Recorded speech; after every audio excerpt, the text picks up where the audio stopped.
Okay.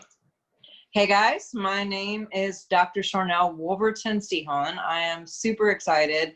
On behalf of Swiftfire tonight, we have Swiftfire TV and a very, very special guest, Dannion Brinkley. I know, right? So this is really, really big for me and for many of you who have been following some of the things that I've been sharing about meeting him, talking to him, looking at his book. He has a book called Saved by the Light, which this may be old news for a lot of you guys who have been following him for years and years. I guess I'm late in the game.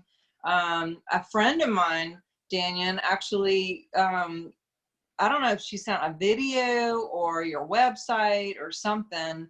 And I was just, that was it. I was glued. I was trying to find everything about you.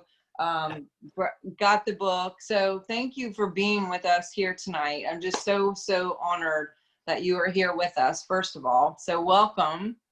No, and thank you very much. And thank you also for inviting me. I mean, in these times of where we're living, in the way that we are being maneuvered in this life, you know, on a grand worldwide scale, people need to have a viewpoint about it that comes from a person that's been dead. The scariest thing that you're going to run into in the course of facing the next 4 years of our life, that what people are going to run into is this fear of death. Well, if you don't know me, I grew up as a jackass, tough guy, Marine, bad boy, okay? And then in 1975, I'm struck by lightning. I'm dead for 28 minutes. And I have what is now known as the legendary near-death experience. But when I had it, it didn't have a name. This didn't exist as a modern-day framework like today. And the reason I came into the near-death experience was that Dr. Raymond Moody, who wrote Life After Life and who coined this term, near-death experience, was going to medical school at the same time that they brought me into the hospital. Well, what it said when they brought me into the hospital was patient unconscious, patient not breathing, no EKG. Well, in 1975, that jackass is dead. So they cover him with a sheet, they move him in a room, but in the course of that, the person that I now know who I am and who everybody else is, this is who you are. You are a spiritual being. And if you don't center and focus on that, you'll be played. Because anyone who's read of the 400, like we were laughing early, 475 million people have searched Dannion Brinkley and Saved by the Light. And I think I'm proud of that.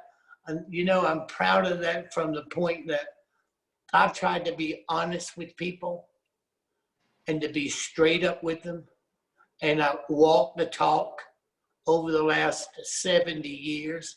And to walk that talk as an example of that, what happens and what happens to me through these experiences, you can bank, I'm telling you the truth. And you can believe it or not, but it will not change whether I will win the argument or not. Okay, I will win. And why? The other part. After seeing the heavens and looking at the great beings that we are and the courage that it takes to come to this life, we think we're all looking for a meaning to this life. Well, the meaning to this life is you have earned the right to practice being a God. You have earned the right to take on a certain psychological position, limited all your power, might, and skill to take on a psychological position, the basic concepts of what a human being thinks. A human being thinks it's alone and it's helpless. And that's what a human being thinks. And those two psychologies that you take on creates gratification and preservation. And then the basic rule of how a society unfolds comes into play. Part of the game, part of the deal, okay? But to lose focus on that you are a spiritual being and you were sent here to practice being a God, that in itself says there is something magnificent about you. There was something magnificent. So after that first near-death experience, took me 2 years to learn to walk and feed myself. Helpless, from Superman to a helpless, peeing on myself, struggling in pain. I wore welder's glasses because I couldn't see. I looked like a praying mantis, okay? But I was determined to get up because what I had seen was so amazing to me and so magnificent in how the systems operate as opposed to what you're being told. And then I had to have open heart surgery because of the being struck by lightning. So I had a near-death experience. And then every 10 or 15 years, they kill me just to keep me interested in the subject matter. So then I had brain surgery. Oh my God. And then 2 years ago, I had open heart surgery. They had to go in because my veins were collapsing and I had an aneurysm under the aortic valve that they put in my chest from the first one. Wow. The doctor said that the doctor told my brother and my sister and Catherine that what I looked like on the inside, you could not believe it. And whether I would make it, knowing I'd come from the operating room, 68 years old, I come from the operating room into intensive care and I'm dead. Wow. Okay, I'm dead. And this nurse, this little young Hispanic nurse, he said that he did a 12-hour shift, and he said that God told him that this man deserved to live. Wow. And he worked after a 12-hour shift. He worked 2 more hours and stayed there till I had blood pressure, and they had to put 4.5 pints of blood in me. Okay, so I was bleeding. Whatever had happened, I didn't have enough blood in there to create blood pressure. Okay, I already had a near-death experience in that 5.5-hour surgery. I'd already been refreshed. I've already seen the panoramic life review. And then I'm struggling because they never thought I'd make it 10 days.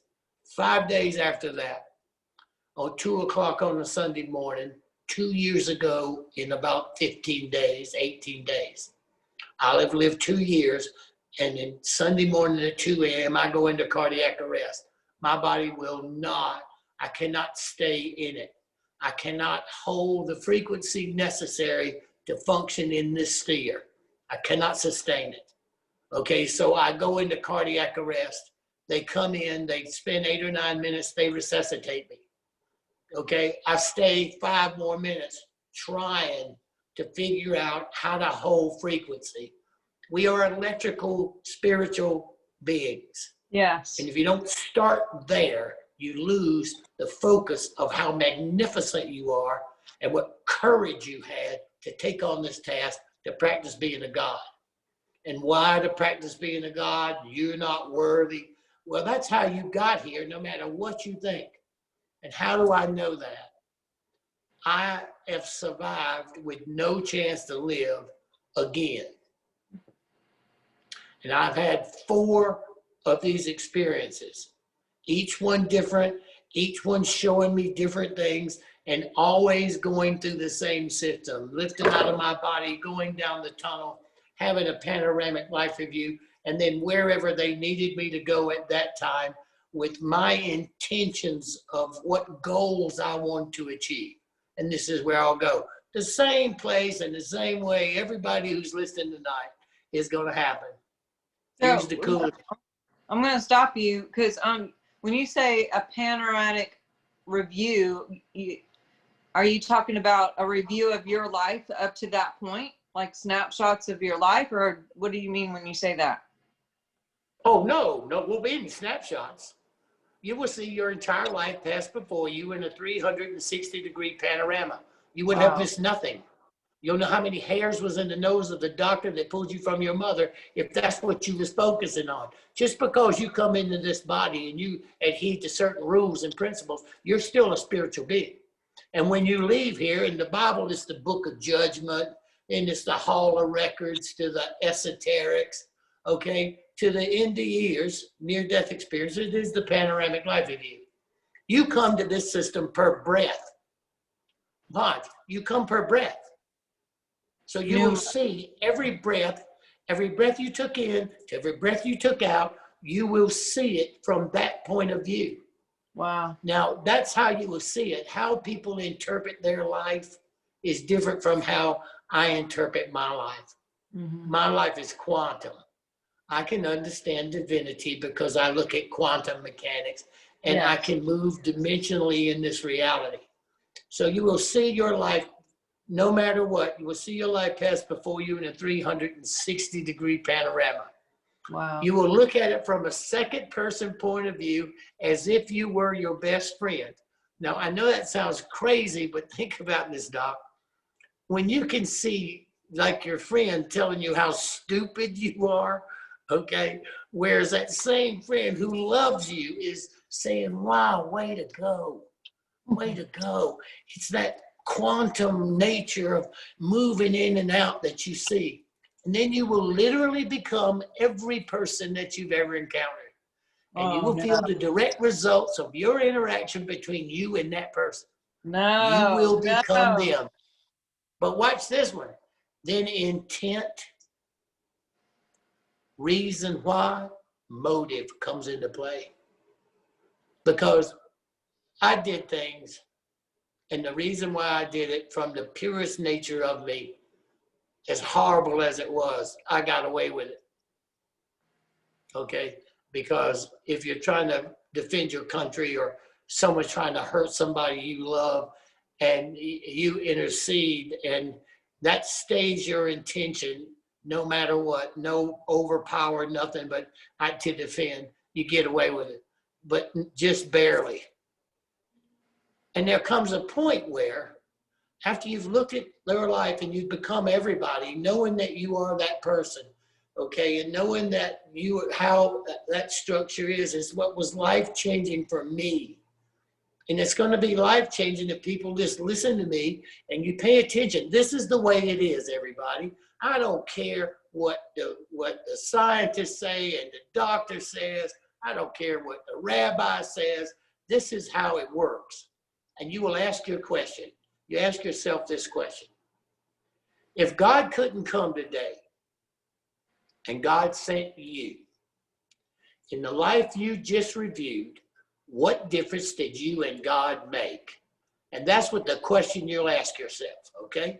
That's what will happen. And you will get to see that. And that will determine where you move to next.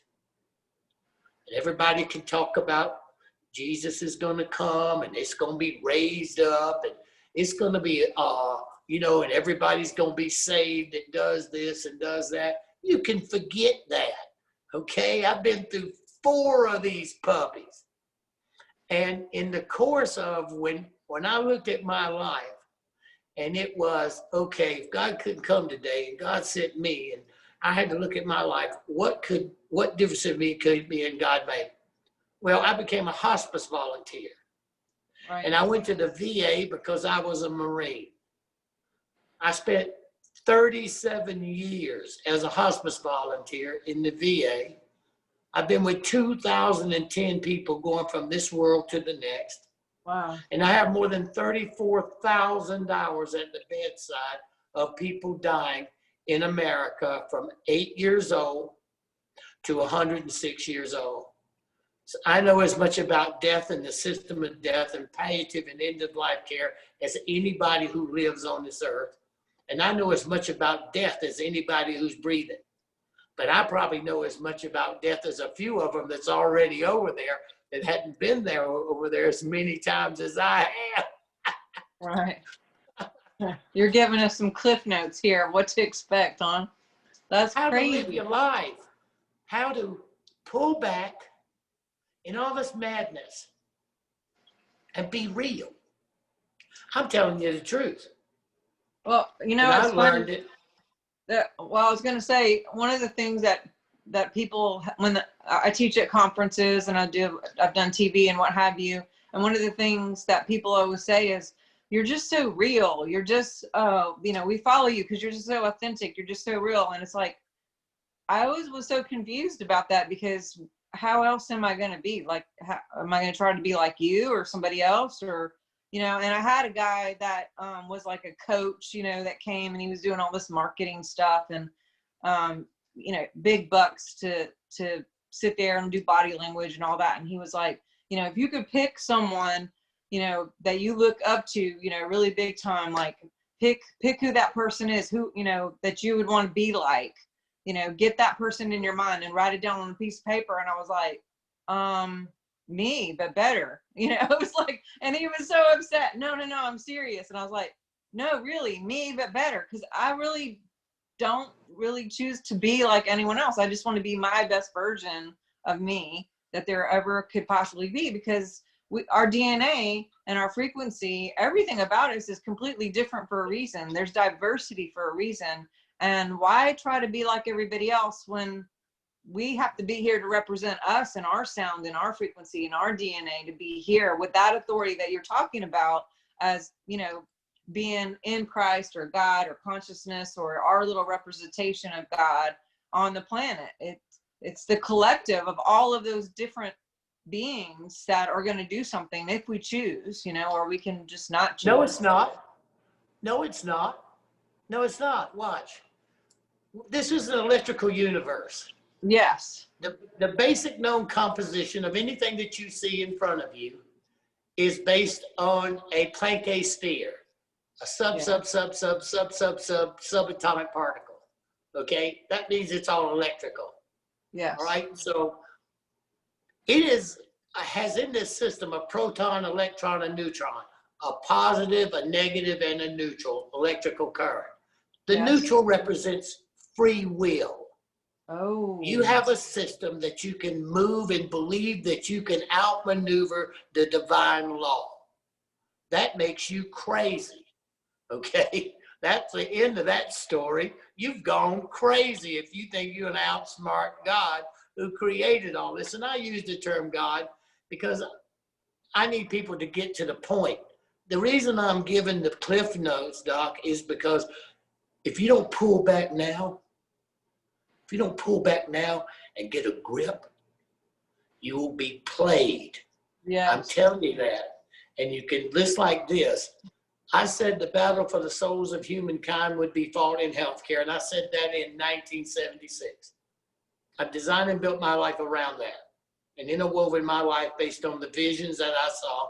And in the vision business, anybody who can read a 25-year-old book and see I'm nailing them. But it wasn't me doing it. When people would say, Dannion, your prophecy came true, I used to call that character Nostradamus, because I know too much about me to be impressed, you know? So I always knew it was the timeline. It was the timeline that I had to stay on to achieve the goal that I'm here to achieve, and I'm close. And I knew that these events would be occurring. My job was to stay focused on healthcare. So to answer your question, because it's an electrical universe, you have free will. So everybody doesn't have to. So it's just up to you and me. Choice. And you're listening on it. You know, you have to realize, take a breath, everybody. You're going to get a vaccine and or a chip. And if you read and you followed me for the last, 45 years, then you know what's happening. You're in the battle for the souls of humankind. And what does the book say? Here's what it does. The difference, you have a physical being, and next under that you have a mental being, and then you have an emotional being. And those are all three connected. Your emotions have nothing to do with your ethereal or spiritual self. Emotions are opinions based on how much you like or don't like something. And then it becomes a physical chemical reaction in the body based on a thought pattern. So when you move and to think your emotions are something other than what you're thinking about based on whether you like it or don't like it, you're trapped. So knowing that, you could create a nano robot that could enter your body, that could integrate, and you would have to use an RNA structured delivery system, ribonucleic acid. The 4 little tiny things that makes everything about your body work other than trace minerals, period. Well, if you can intercede in that with those nanorobots, you can create a structure that your DNA can be patented. Wow. That using an RNA imposed DNA virus or vaccine, which is a virus, you can change your DNA and you will be a transhuman and be connected. And that's the story, everybody. And what will you not do to protect your parents, yourself, and your family so they have the game in play? Okay? It's in play right now. So while I am on this show is, hey, everybody, I got dead down pat.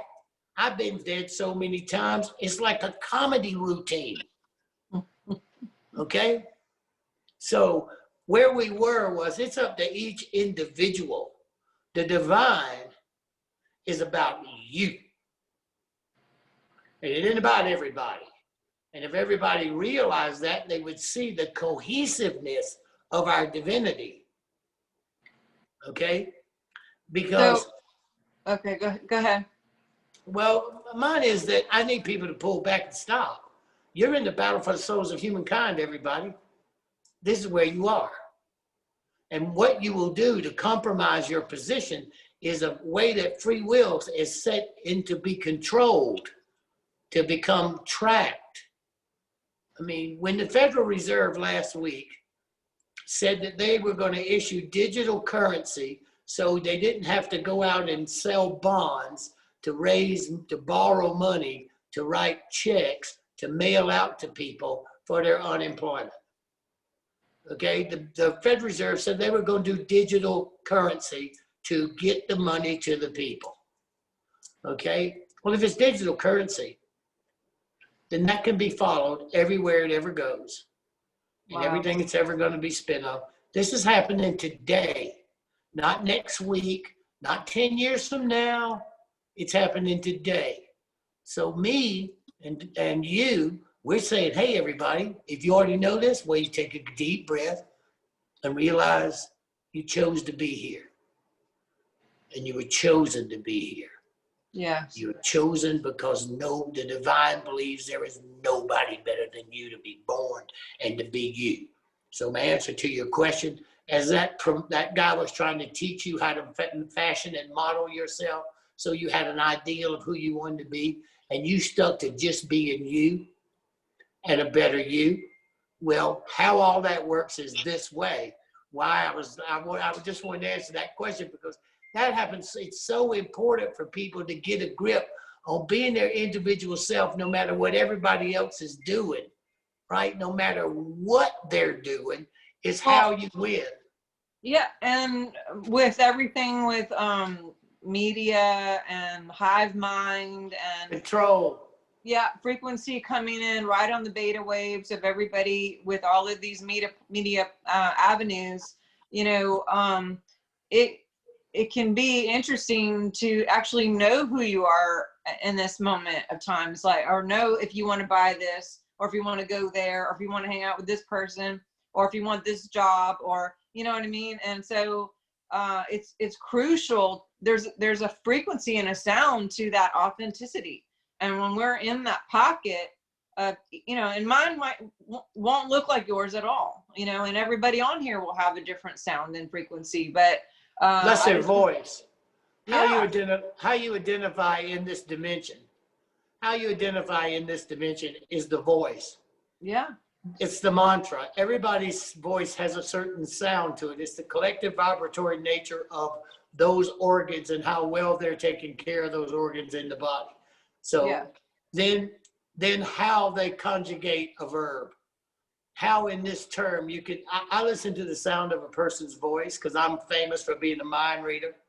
You know, I think all that stuff is, you know, it's of only interest because when a person's dying and I need to know how to help them find closure, I need to know how to get them to that point where they realize their life meant something. And I've been with thousands of people and tens of thousands of hours of doing that.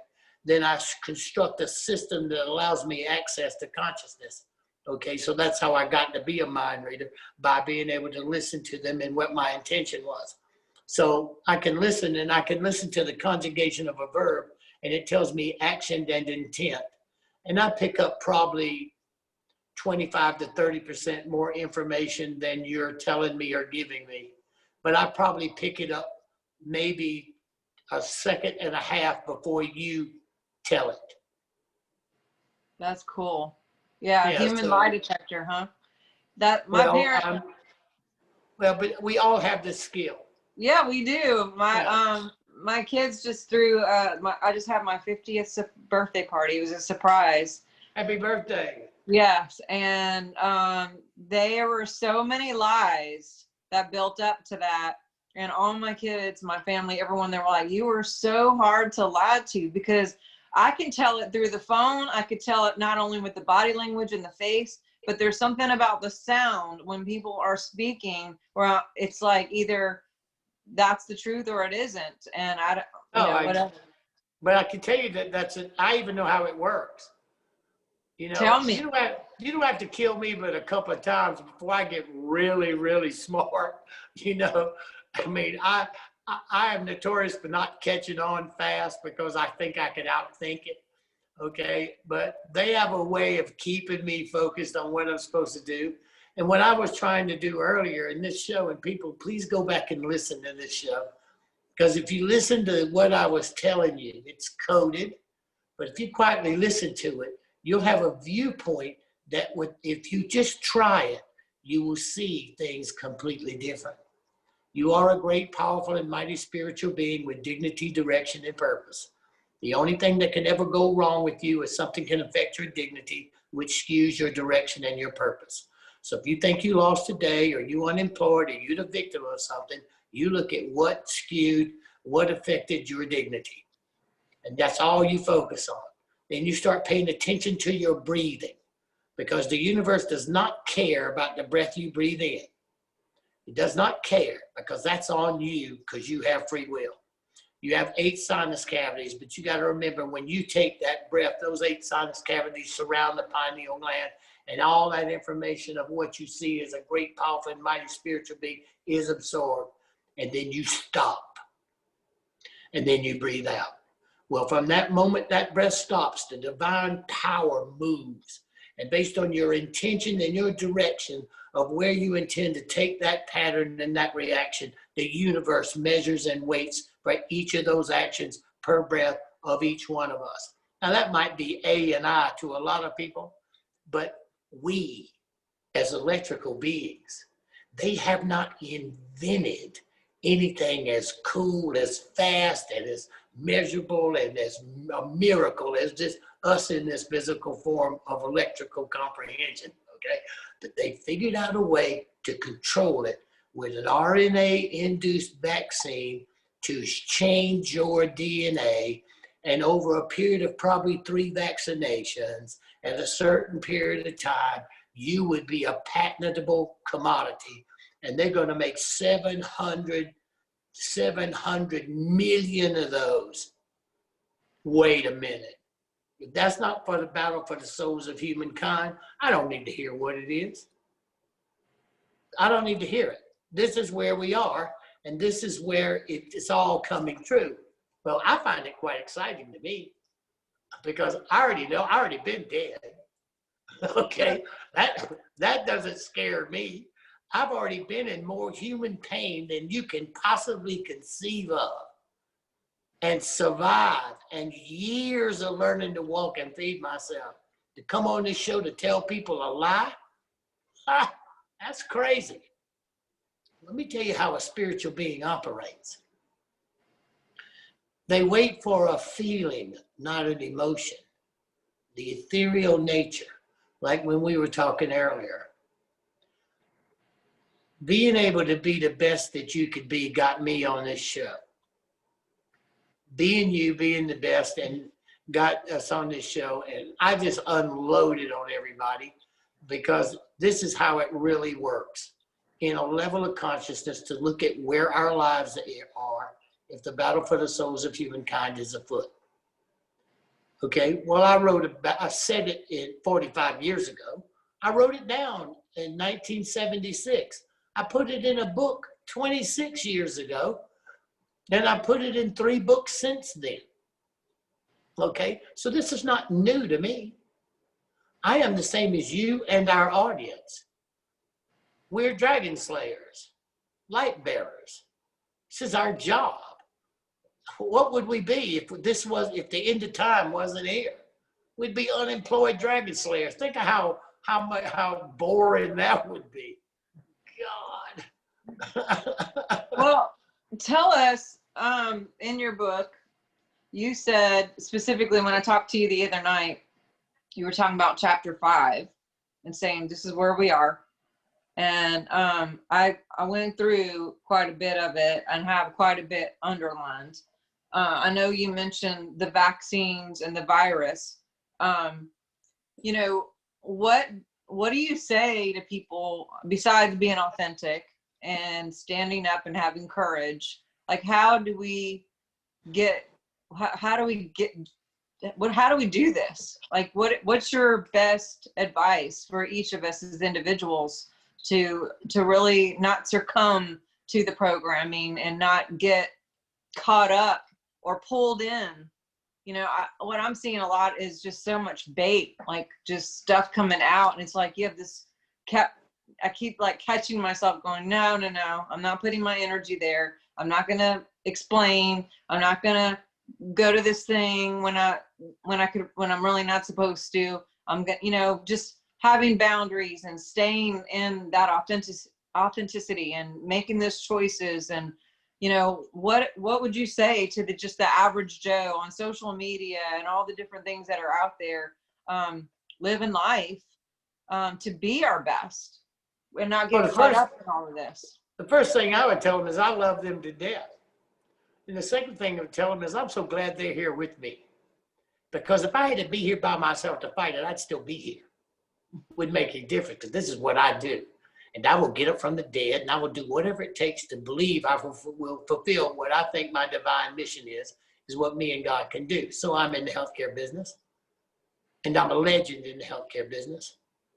And tens of thousands of hours I study this, and what I'm telling people is the truth. Mm-hmm. This is how it works, everybody, look who I am. You know, and I don't know about everything else in life, but I know about dying. I know about seeing the other side. I know about how you get there, how you get back. And I know how you get up with pain that no one can bear. And I watch you struggle. I've watched me struggle and go through what I've been through. And it's always that I understand the healthcare system. I go through these horrible things because I am the people I'm trying to advise. I am everybody. I have been there. I am not I do have visions, but that's mostly it's irritating, okay? But nonetheless, I have already been where you're most afraid to go. And I've already been where you are going to make decisions about the value of your life in their system or the value of your life in your divine system. There are 2 things people have to look at. If you deal with medicine, healthcare, it's called allopathic. It means you live in a dead universe. If you go to see a doctor, it's not a holistic doctor, and you take a prescription, which I take too for my heart, because the lightning cooked it, okay? And you do, that means that you are saying that you live in a dead universe, that there is no reality other than you as a chemical, electrical being in this dimension. And when all that stops, it's all over. That's what you're buying into if you deal with healthcare in America. And then there are the living universe, a divine place, a place where the greatness of a spiritual being will humble themselves to appear to be afraid and appear to be alone. Well, that is completely insane. We are divine spiritual beings. We have exalted in some way that I don't know, but I know the rules. To be here at this time, you are the greatest of the best there is in ethereal spiritual beings, or you wouldn't be here breathing. And, you know, it's up to each of us individually to make a difference, just like you in this show. Being your best authentic self. First, everybody's going to quit listening to you because you had me. You just lost your whole audience. No. No. But so what? You know, I celebrate you. I celebrate the people who listen to your show, because you cannot be anything but your true, authentic self. But you have to know that it is a powerful spiritual being, willing to do things, to sacrifice for the greater good. I get up from the dead because I fight for health care and palliative and end-of-life care. And I help write things that go into VA and information in home health care and facilitate these programs. And I push this stuff everywhere I go. Everybody's going to be a hospice volunteer sooner or later. Yeah. Okay. And you can sing in this book that I'm trying to finish because of COVID. The next one is called 10 Things to Know Before You Go. The first page, it says, what's the #1 cause of death in America and most other countries? And then you put a question mark. You turn to the second page and it says, no matter what you thought, birth is the #1 cause of death. That's funny. Okay, watch. Watch, Doc. This is me. Okay. Then you turn to the next page. It says, remember, if you're breathing, you're leaving. And if you just took a breath, this book is for you. Okay. And because of COVID, I saw I needed to shift. There was things I needed to shift because this book was designed around when you live among the dying and you see the interactions between family members in the course of how they deal with it. And I realized watching couples lose children that they'd never really had conversations. They had never talked about it. And most marriages don't survive the loss of a child because somebody blames somebody. And so I was looking at what happens if the guy's losing his mom or the girl's losing his father, the lady's losing her father, that they don't have a way to have a conversation. So I created 10 things to know before you go to create a he said, she said. You know, and I sat down with Catherine because we were both Twilight Brigades and hospice volunteers. And I said, okay, give me the feminine side of this. How's a woman going to look at this situation? And okay, I know how guys look. I know everything about how guy thinks. I said, okay, how's a guy going to look at it? So that this book could be something she could give him or he could give her. And that creates a language between them to keep them focused on what has the true value as spiritual beings. We should celebrate someone going home. We should celebrate.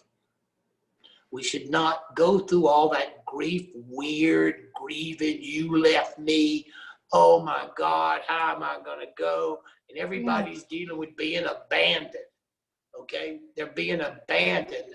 Stay for me. Come on, Mom, you're going to get better. And it's masterized into her brain, her liver, her stomach, her kidneys are shutting down. And you're sitting there trying to get her to stay. That's crazy. Because where is she going to go? She's going to lift out of her body. She's going to be so happy because she's not in that stupid body. Okay? Okay? Then she'll look around and feel where she is and feel that lightness that comes when you become spiritual. And then there's a pathway down a tunnel or across a meadow. And if you're really, really scared, somebody comes to meet you. Okay, for people who are religion or Christian, let me give you one. In the Bible, it says, where 2 or more gather in my name, so shall I be among you. Where 2 or more gather in my name, so shall I be among you. Well, where can you guarantee that's going to exist? At the bedside of someone in transition. Wow. right there. Well, I would say in my tens of thousands of hours, I would say 18 times I have witnessed someone come to get someone. I've witnessed a room at 3 o'clock in the morning light up like it was broad daylight. This beautiful radiant light and the being lift up. Okay, now being anal retentive and obsessive compulsive like I am, theoretically driven, you know, I would question 3 of those events to myself, although I say that when I say it, but I would question because it's 4 o'clock in the morning. I'm pulling my 2-hour shift because that person can't be alone. And you estimate and calculate that being alone is worse than anything that could happen to them because they didn't find closure. And so maybe, okay, but here's the best one. When my mom was like 54 years old, she had lupus and Raynaud's. And she was dying an absolutely horrible death. This is like in 1984. And I told her that I thought this was all crazy because she's trying to stay alive for my mother and my father and my brother and my mother staying alive for my father and my brother and my sister because I told her that, you know, you don't need to be doing this, mother. I mean, I don't care. You know, I'll see you again. This is not a big deal. And this is the 80s, man, when nobody, I mean, come on. So she called me into the room and she said, don't let them hurt me anymore. Wow. And she said, protect your father. My father's a World War II veteran. So we had to go to the VA and she usually would ride over there with him. Okay, she said, and protect your father. And she said, Marion has come. She's looking over my left shoulder, Doc. Okay, I'm 34 years old. She's looking over my left shoulder. She's 54 years old. And I could see this silhouette and this outline in this hospital room. I'd never seen Marion, but she called her Marion. When my mother was 16 years old, she was a basketball player and she had a sister named Marion that was 14 and a half, not much younger than mother. And she came up to be with her basketball pro high school sister, and they sent her back. She said, go sit back with the people in the bus, not up here with us. Well, the bus hit a bump and Marion fell out of this emergency door, which was on the side, and was thrown under the bus and killed. Wow. So if there was a God in heaven, and that God wanted to put me back on course because I watch how the world works and people are insane, and I watch how the world works. Well, if there was a God and my mother could finally get a grip that she needed to get the hell out of there because they just cauterized her lungs. Didn't have lasers then, Doc. You had torches. And they'd go down and burn and close her lungs up, the villi were, so she couldn't breathe and she's bleeding out. And she was in such pain. Well, there could have been no one to come get my mother greater than Marion. Because if she could come from heaven to get mother, and my mother recognized that, and my mother forgave herself for something she had carried all her life. She carried that with her all her life. And how she fashioned herself and what she did and how she dealt with my grandmother and all those things that I would study and watch because I'm an observer. I mean, I'm talking a lot now, Doc, but I pay attention. I have like a laser viewpoint about how and an opinion about how everything works. Well, speaking of opinions, we got masks for a topic. We got Q. We got Trump. One of the things I haven't even got to talk to you about is I was a part of a research project in California in January, and there are 1,014 doctors that were involved. We were all put in groups of 30. And if I was working with, if I had gone on this research project with someone that I knew, we could not be in the same group. We had to be separated.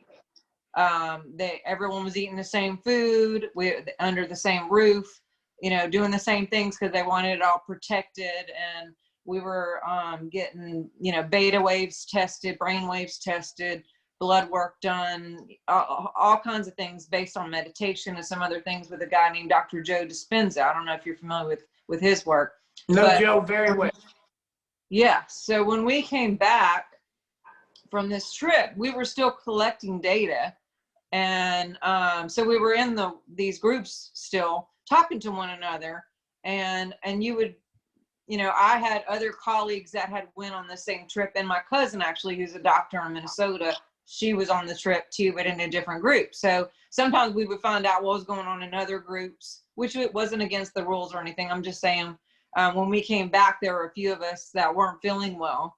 And it kind of blew through that a lot of people weren't feeling well. And at first we chalked it up to, just the hours that we were doing all the research, because it was 9 days straight, sometimes 14, 16 hours, 17 hours a day, getting up at 4 a.m. and 3 at night and all this stuff. And then they even called it, the Dispenza flu, or, all these other things, a big detox kind of deal. But it turns out, later, there were some people who thought, well, maybe this is the COVID thing, because that wasn't being talked about in end of January, February. It was really March when that was coming around. And a lot of people did get tested, and of course everybody came back positive that did get tested. I myself wasn't going to be tested. What city was this? We were in not Long, I was going to say Long Island. That's New York. Long Beach. Is it Long Beach? Yeah, there's Long Beach. It's between Los Angeles and Redondo Beach. Yeah, I believe that was where it is. I mean, I travel a lot up to that point, and so a lot of times I just get off the plane and someone picks me up and we go. But the point is, a lot of people tested positive, and these are all doctors. Almost everybody's in doctor or medical profession. And because we were in these groups, I ended up getting sick. I didn't test. I was in bed for maybe a week and a half or so, off and on, just really fatigued and coughed and felt like I had pneumonia and what have you, but just chalked it up to whatever and did all the natural things that I would normally do or tell anybody to do if I was my own patient. And, of course, then all these people are coming back saying that they were tested positive. Of course, also we're finding out from all the other groups that doctors who are not putting that people are positive, that they're, in other words, if you had a broken ankle or a car accident, a sliver, for God's sakes, insomnia, everything was COVID. Sure. And they were losing their jobs if they didn't put that. Now, I'm not licensed where I live, so I can't revoke my license here. And I wasn't in a clinic situation to lose my job that way. But there were people losing their jobs, and there were people who were mad because they didn't want to lie, because that's not the business that we're in, to have to keep doing that. And it got to be where people were quitting or people were getting fired. And I went on Facebook straight up and was telling what was going on and explaining that people are getting tested and everything's coming back COVID, whether it is or not, and multiple tests were being done. The swabs were already SARS. Everything has SARS. Anybody who had a mumps shot or a flu vaccine, they already have SARS virus in their system. It may not be COVID-19, but if you're going to control a system, and you had a group that was doing what you were doing, if I was looking at it, I would have targeted it with 5G. Why? Exactly. I was looking at what that's city exactly was what it, we all, everyone across the board. It'd be 5 or 6G. Yep, it felt like radiation. Microwave. Yep. You get 60. You get 60 to 80 megahertz. Yep. You're in trouble. Yep. The body's electrical. Yep. It will create viruses, because what the body does, and well, how it detoxes itself is it creates a virus and it encapsulates it, Right. and it gets rid of it. It's out to expel it. So you got a mask on, and the system that is normally used to get rid of it, you're breathing it back in. Yeah. Yeah. You know, And it, honestly, I was booted off of every social media platform over and over again, sometimes a week, sometimes 30 days, whatever, just by being and it's on going it. to keep happening. And, you know, I was excited when Trump came out and said that there wasn't going to be any censorship, although I'm still, you know, I don't know how long I'll be on again. And it looks like they're making a lot of changes in Facebook starting October 1st. So that could make it even crazier. But I guess I was. So that will make it even crazier. Yeah, I was disappointed by the fact that science has all of this down, that the masks don't work, and the governors in control are making these unconstitutional mandates. And what's so really crazy is that people still are afraid and won't believe. I mean, at first they didn't believe me. A lot of them did. The people who knew me and believed me, because I don't lie. I tell the truth. But for even some people who, like family members and whoever, it was just like, oh, well, the doctors, you know, and the people in the government, like they wouldn't do that. And there's, you know, and all those kind of excuses like, well, they know what they're doing, and I'm sure there's something to this. And it's like, no, science is still science, you know, but if you're a paid scientist with a crazy controlled, you know, agenda, that's different. But now the CDC has come out and said, oh yeah, all of those tests, and it really wasn't. And I still literally have people who are afraid, and you go out and people are wearing masks. I mean, where we are, in a lot of places I am, I've never worn a mask. I had to one time to walk into a courtroom, and it was just to get through the threshold of the courtroom, and they did the frisk security thing, and then I took it off, and nobody even said anything, but they wouldn't let you in the door without it. I've had a couple people. Same as a restaurant. And well, I've never worn one in a restaurant. I've never worn one in an insurance, doctor, vet, library, you know. Well, you're lucky. Yeah. You're lucky because watch this, Doc. Let's say that I've been saying for 45 years that the battle for the souls of humankind would be fought in healthcare, and that's where we are today. Well, knowing me, do you think I would be able to back up what I was saying? Well, you didn't have any proof except for what happened to you. No, I have proof. If you read the Federal Register, you will see that this information was put in the Federal Register in 2015. The Wow. Federal Register is where every document that operates and every law and every regulation and specifications in the American system goes into the Federal Register. Well, I can read, and I know how to research the Federal Register. All of this is a United Nations experiment, and it was put in the Federal Register in 2015. So whatever anybody wants to say and think about that you're not right, just ask them, can they read? And then the next thing you ask them is, what do they want to bet? What do you want to bet? Because talk is cheap, and it's going to cost people a connection to the divineness. And everything that you think, if you look at patent 060606, a Bill Gates patent, it describes exactly what it's going to do. It's going to be a digital currency patent, which just a couple of days ago, the Federal Reserve said it was going to implement. That digital would have to have a system like a debit card or a credit card. This patent is designed exactly for that. And it measures your thoughts and your emotions and what drives you. It's supposed to say it's doing it so that they can give you proper advertisement with knowledge of your information. But it literally controls, innovates, and motivates from a frequency and a signal passing through your body. So everybody can talk and everybody can wave the flag. They can break some windows up in Portland, but they better be able to read. And whatever they do once they read, it's okay with me. Okay, it's okay, because it's a free will place. You can keep doing what you want to do, because I'm responsible for me. Yeah. I'm responsible for me, but because, Shay, I've been through all of this, I've given 45 years of my life looking at it and believing what I saw in those boxes of knowledge. And I have returned to this level of consciousness more than 3 times. And I move dimensionally. I move in levels, and between every dimension, there are 8 densities.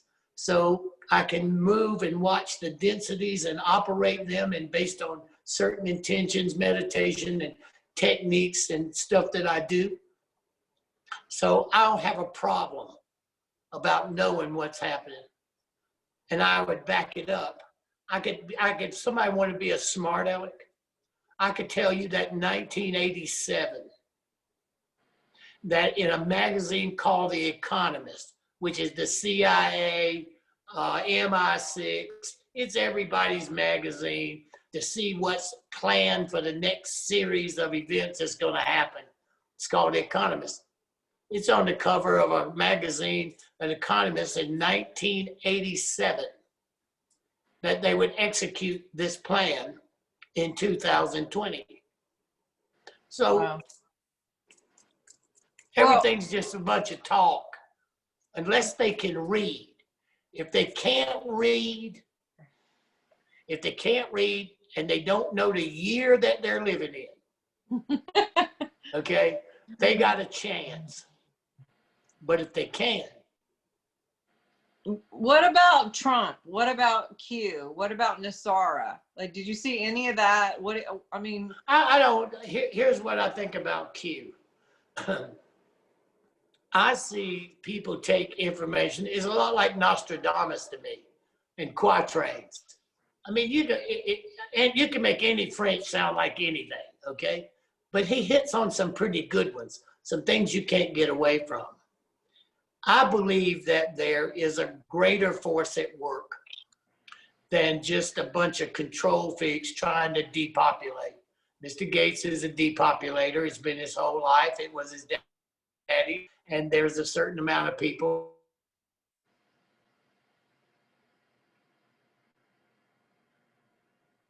that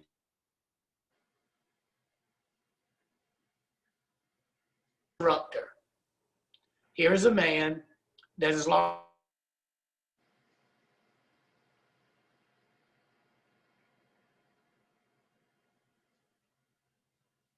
oh wait.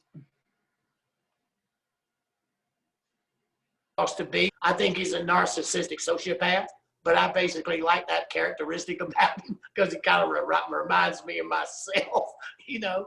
And, you know, I'm not quite that stretched, but I see him as a disruptor of the system, and I'm glad he's there.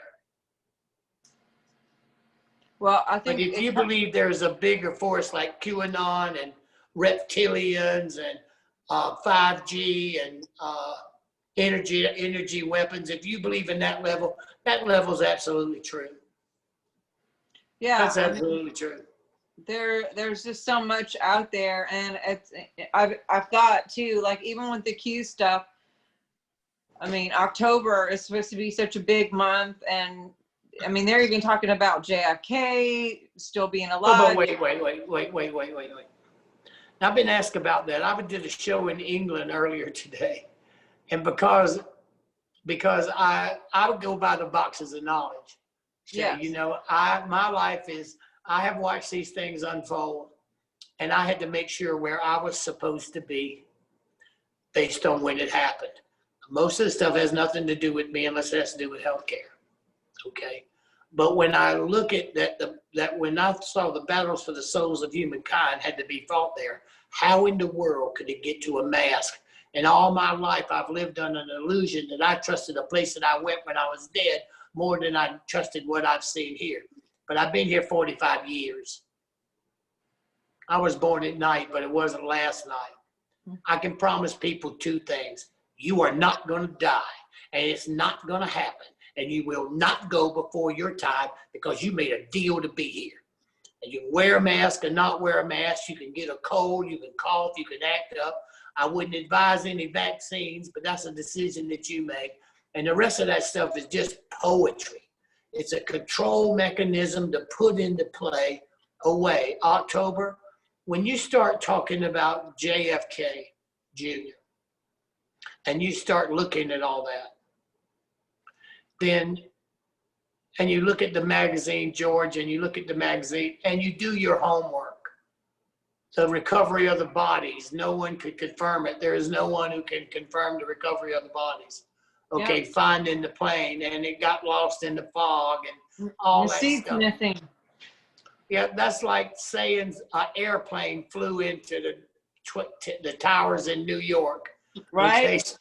When somebody told me that, I said, wait a minute. So what you're telling me is you can take 4-inch round rebar, 4 inches around, and maybe 4 feet apart, and solid concrete, and you can fly a Pepsi can into it, and it will penetrate that building with the wings on it. And that's what you're trying to tell me. That is impossible. That cannot happen. Period. It's a tin can. It's an aluminum can, just like a Pepsi can.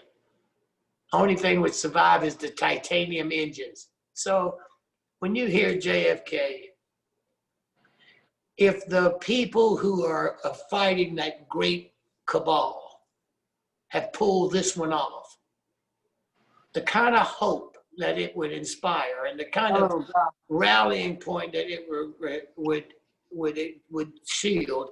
And then I heard it would be September, and then in the dark web, they say it's in October. And what they wanted to do it was in Dallas. So all that stuff, because if you pay attention to all the cabals of the secret societies, Shay, you see they use the old calendar. Here's another thing that people watch. Look how easy this is. Pope Gregory II decided he didn't like the pagan calendars. It was 13 months. It was 13 months, 28 days. That's the basic pagan calendar.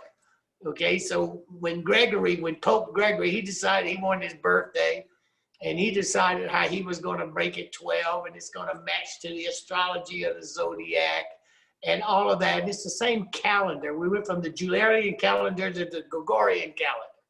Well, it has nothing to do with the cycles of the earth. The equinoxes are still in place, but they're not celebrated or done the way you're supposed to do. Harmonize, put your feet in the dirt, breathe, the whole Yule, evergreen, all that mystical stuff that keeps you aligned with the power and the harmony of this electrical earth.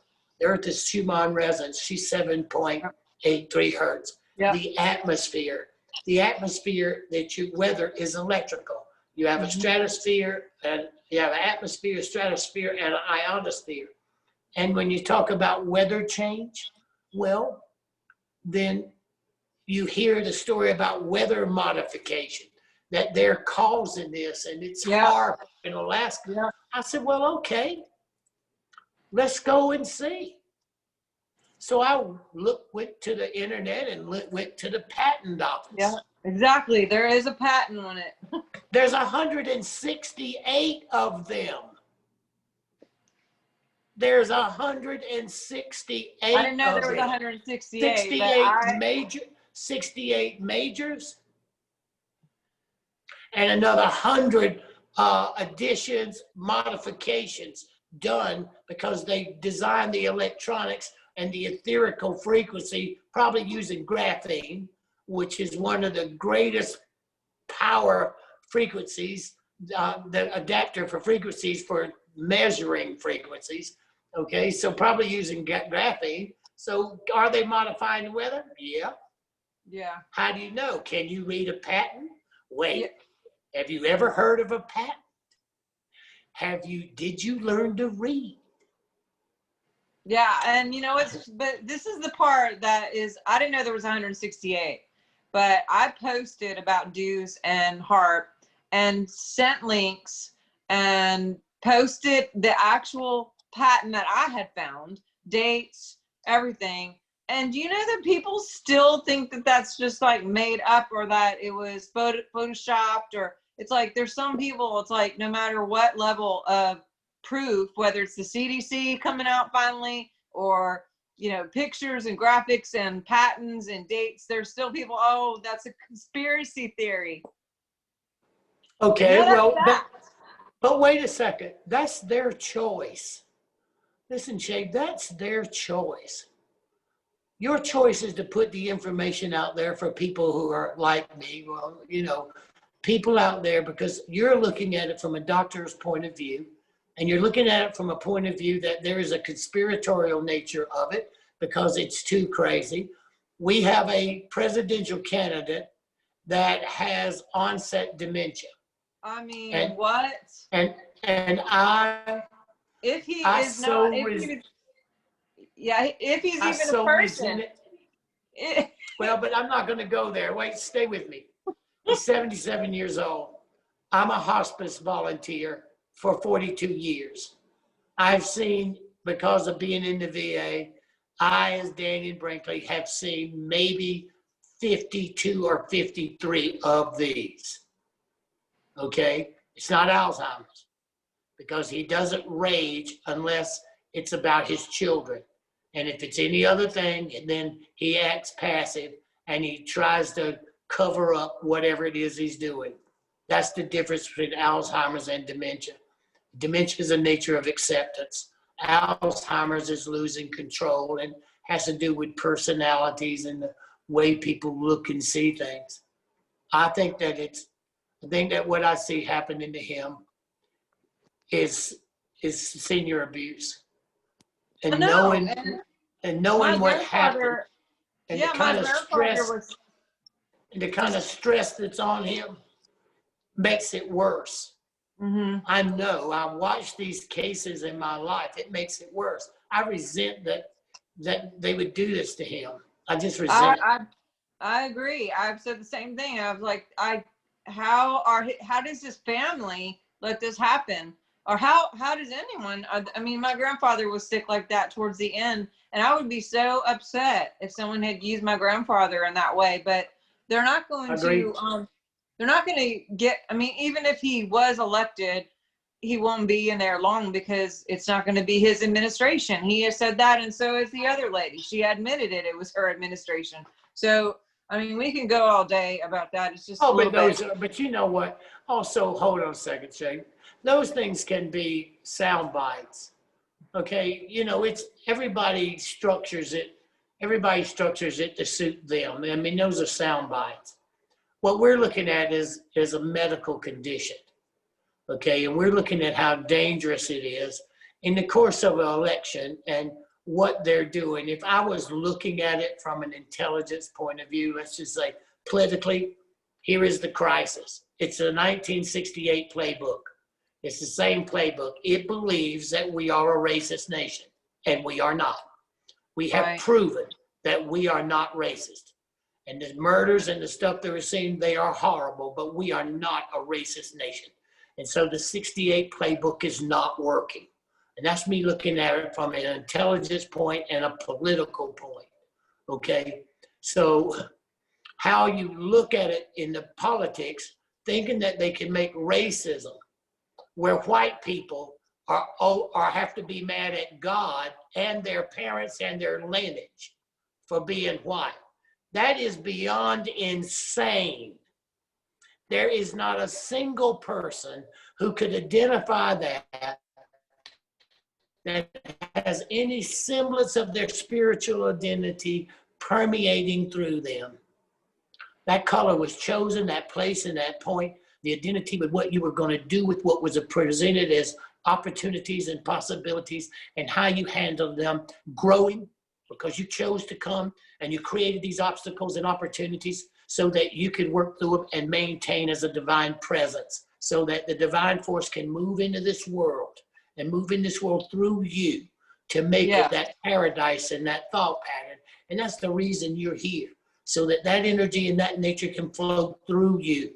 When you have a person that says they don't believe it, you have to bring it down to where it's a deal. What do you want to bet? And then you make it basic. Can you read English?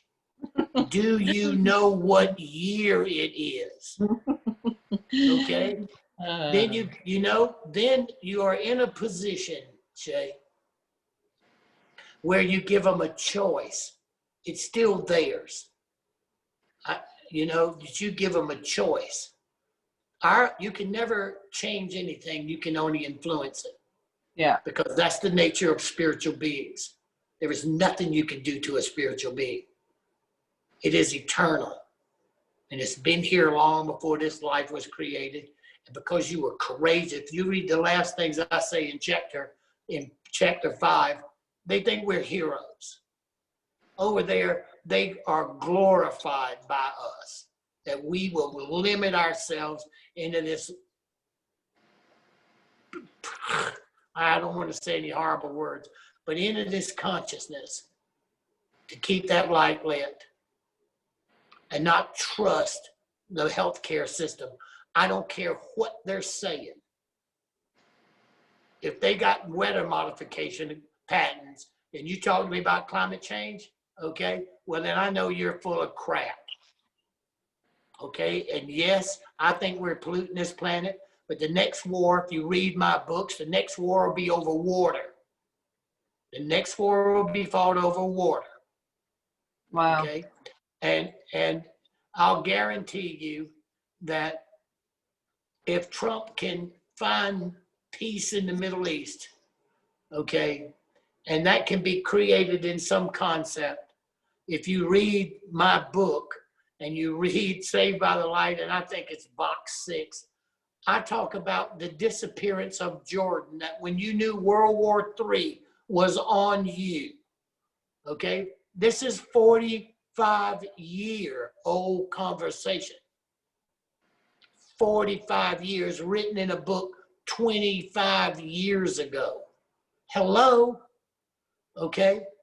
That when Jordan began to disappear, the world war would be staging and setting itself up.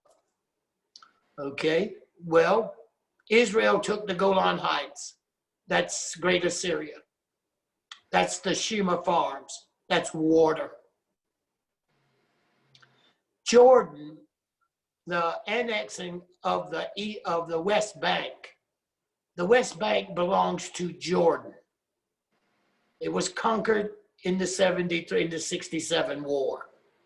But it belongs to Jordan, and Jordan administrates the old city, where all the temples and all the shrines are, where Mount Zion, where all the sacred places of the religion.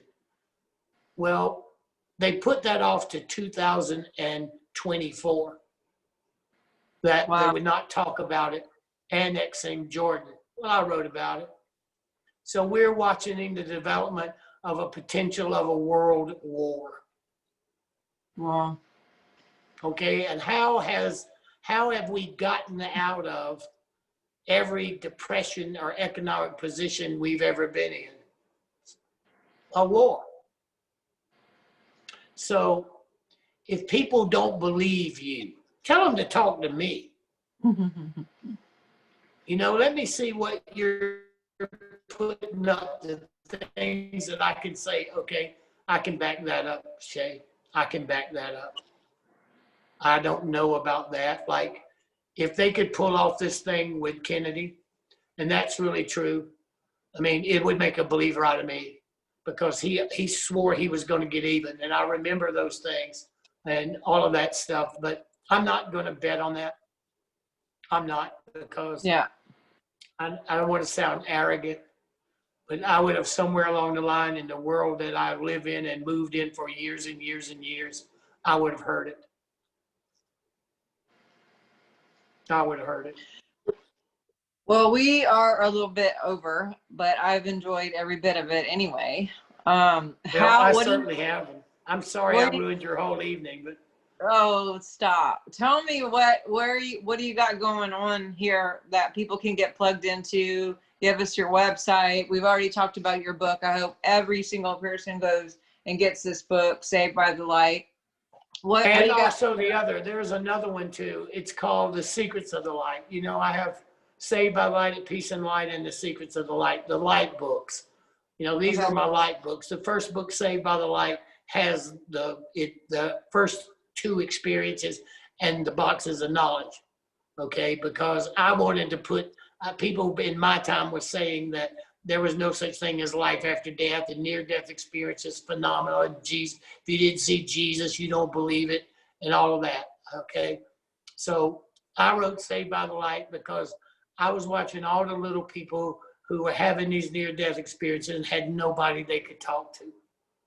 There was nobody, and the priest told them to talk to the doctor. The doctor recommended them to a psychiatrist, and they had no place to explain it. So I said, okay, jump on me. Jump on me. So I wrote Saved by the Light, and I put prophecies that came from being dead that after I was able to write again, which is like 8 months, I wrote it in nifty notebooks. There's nowhere you can go. There's nothing you can do.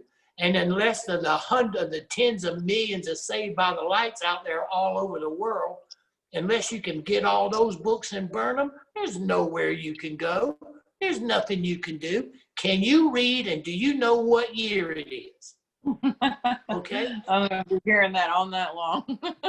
All right, but this is the place to come from. So I'm working on a couple of projects. In the spiritual side of it, it's about integrative therapies based on looking at how to move. If we have COVID and they're going to play this hand out for the next 4 years and they're going to play it, then I believe that if you keep them home, if you love them, you keep them home as long as you can. So I created a program that innovated into the VA with palliative and end-of-life care. I'm working on developing a series of systems to take the Twilight Brigade. Anyone can go look up the Twilight Brigade and see where it is I am. That's going to become the Transition Brigade, because that 24 years of a nonprofit in the Veterans Administration looking at integrative therapies headquartered in the largest VA, that now has to change to become the Transition Brigade. Okay, so that's where I'm going with that. In my personal self, I have made it 2 more years, and I have a lot of problems with my heart, you know, and I have to really stay delicate in how I manage myself. I have to be smart about it, so it slows me down. But right now I am in Arizona desert, and I'm looking for Egyptian artifacts. Oh. Because in the Grand Canyon, there are these legends. So if you go and be an American Legion and a VFW member, you go to these old mining towns, and you go to the American Legion and you go to the VFW, and you sit around with these old gold miners and you listen to the stories. And so you listen to the stories, and in those stories, you discover some pretty cool stuff. What Granddaddy told me when he came in 21. So wow. I know that in the Grand Canyon, there is this existence. There's too many stories of people who have nothing to gain except listening to what great granddad said to granddad to dad, and all, and who's looking for it. And so I'm here doing that and looking at integrative therapies. If I can get you home, Jay, and I can get the primary caregiver supported, then I can use integrative therapies, your trace minerals, your nutrition. I do not want people to live any longer than they're supposed to live, because you and you chose to breathe X amount of breaths. Okay, and you're not going to breathe one more than that or one less. I mean, I've breathed a couple. I didn't breathe a couple of them. I paid. So I want the quality of that life. Yes. I believe in quality of life and end-of-life care and palliative, and how you can make the gentle frequency and harmonics of the nature of that experience in transition, because that fear of death has given people to lose control of their own dignity and to subject themselves to radiation and chemo and all this kind of insanity over what? To try to keep from having something happen that never happens. Nobody dies. I love it. It never will happen. So thanks for having me. I hope you keep your audience. I want them to know that I love them very much. I need you to tell your children and your husband they have excellent taste in mothers. Ah, that's funny. I'll tell them. I don't know if they'll listen to that for sure, but that was very nice. Well, thank you so much. And thank you guys all for listening. I so appreciate all of you being here. And Dannion, you're just a delight. Oh my gosh. Well, have me back sometime. I would love to have you back. I think we can go maybe deeper in some of those end questions that we talked about, especially with the election coming up and everything else that seems to be. This next month, they better play every hand they got. It better be crazier. We are not racist, Shay. Okay, they have lost the edge. We are not. We got bigots and we got rednecks, but we are not a racist country. Yes. We are culturally evolved from 1968. Stupid fools. I love you and I appreciate you, and thanks for having me. Yes, sir. Thank you so much, and we'll chat soon. I'm going to. Bye.